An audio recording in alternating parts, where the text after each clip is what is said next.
Namaste Guruji. I have a question. Why is this generation afraid of commitment, love and relationships? Even afraid of marriage?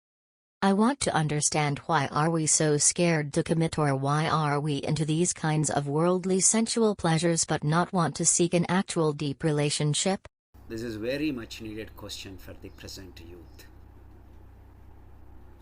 Now your question touches on a deep malaise of the modern mind, and approaching it from a spiritual perspective. You being the questioner here, it reveals layers beneath mere psychology or social trends, is what I would like to mention. So fundamentally we need to understand that egocentric individualism and fear of dissolution is what is making these things happen. In deep relationships, be it love, marriage or commitment, the ego is challenged. That's the problem. The ego is challenged. Even relationships, be it love, be it a marriage or even a commitment. Let's understand this. The real love, the true love requires surrender. The true love requires vulnerability. The true love requires acceptance. The true love requires a shared dharma in the relationship.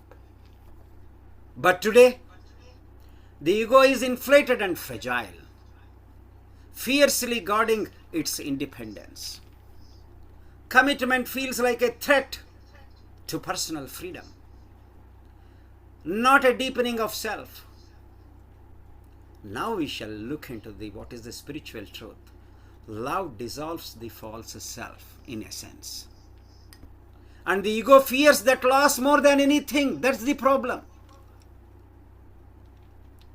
And we need to understand that disconnection from the sacred, when love and union are seen only through physical or emotional lenses, they become consumable experiences, not sacred journeys. Look at traditional cultures, very profound traditional cultures. I would say that we are lucky to have taken birth in the Sanatana Dharma.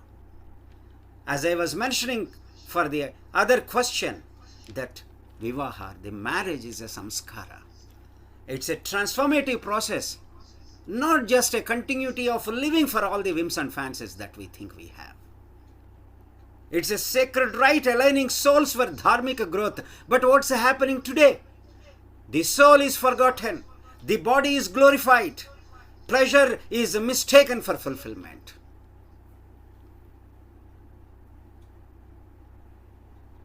So, the deep relationships are avoided because they require inner maturity, not just outer compatibility. And the next thing that we need to talk about is instant gratification culture the modern age is into. We look at everything to happen instantly.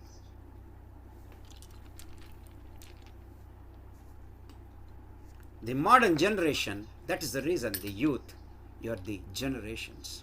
You are the generation that are responsible for the future generations.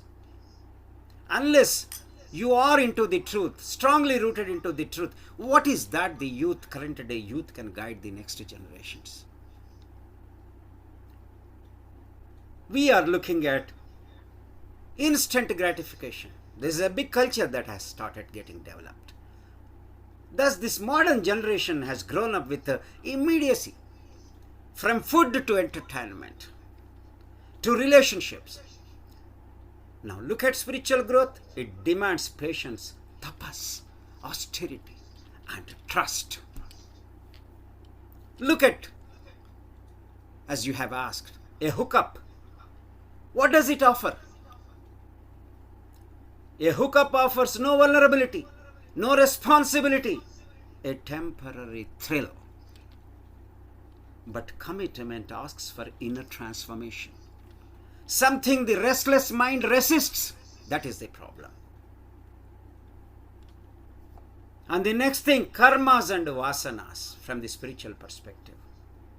Many in this modern age today, with all kinds of thoughts they started learning from this modern age and modern society, they start getting the samskaras or the impressions of broken trust. Look at how many marriages are getting broken. Hey, so what? If broken, I am feeling independent. You will not know now. As we start getting older, then there is no one around us to trust.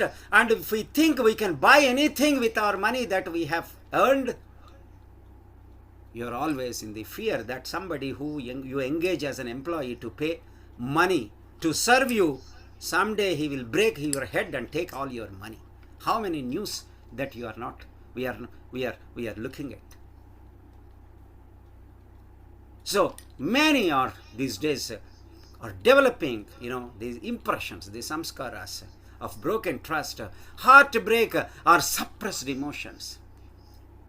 These karmas manifest as fear of closeness, distrust in union, unconscious rebellion against traditional frameworks. We question everything without even understanding and observing them, by being biased about everything. So thus the fear of marriage or love is not just a societal, it is also your mind karmic as impressions and also the negative energies of the mind. And there is another thing like misunderstanding freedom. We are misunderstanding what a real freedom is. Present day youth say, it's my life. I will live how I want. Or we have our own needs. True freedom, spiritually, is inner liberation, freedom from craving, freedom from compulsiveness, and freedom from ignorance. But chasing pleasure in the name of freedom binds the soul more deeply to the impressions. That which is very temporal. The fun becomes temporal. What is seen as freedom is very quite often a bondage dressed in choice, is what you need to understand. And also I would add one more thing, why these things happen. If I have to say, absence of satsanga. Satsanga means, moving with the people with greater samskaras or spiritual impressions. Absence of these things and also absence of Guru Krupa I will add here. A society that has forgotten its spiritual compass, that cannot guide its youth towards sacred commitment without right association, what we call as the satsanga, and inner work, that which is we call as the sadhana. So guidance from the wise, the acharyas, the gurus, the mentors. In that stage, the heart remains confused. Chasing intensity over intimacy becomes a pattern, a habit. So we need to have a spiritual vision of love and commitment. True love is a mirror to the soul. A deep relationship becomes a path to transcend the ego, to learn unconditional acceptance, to grow into your highest nature. Marriage, when rooted in the dharma, it's not a contract. It's not a contract. It's a sacred journey. Towards what? Towards the wholeness. With each partner polishing the other's soul is what we need to understand. To love is not to possess. To love is not to possess is what I repeat, but to realize the divine in another. To love is not to possess, let us remember this. To love is to realize the divine in everyone else. So we are seeing this contrast because we are awakening. Let me put this perspective when, there is a seeking, trying to understand the truth. I look at this question that you are seeing this contrast because you are awakening.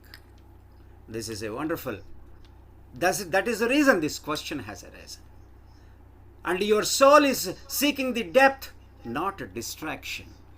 That's the reason this question has come into your mind. Hold that sincerity. Don't be disheartened. Be the living example of committed, soulful love, and you will inspire more than you can imagine.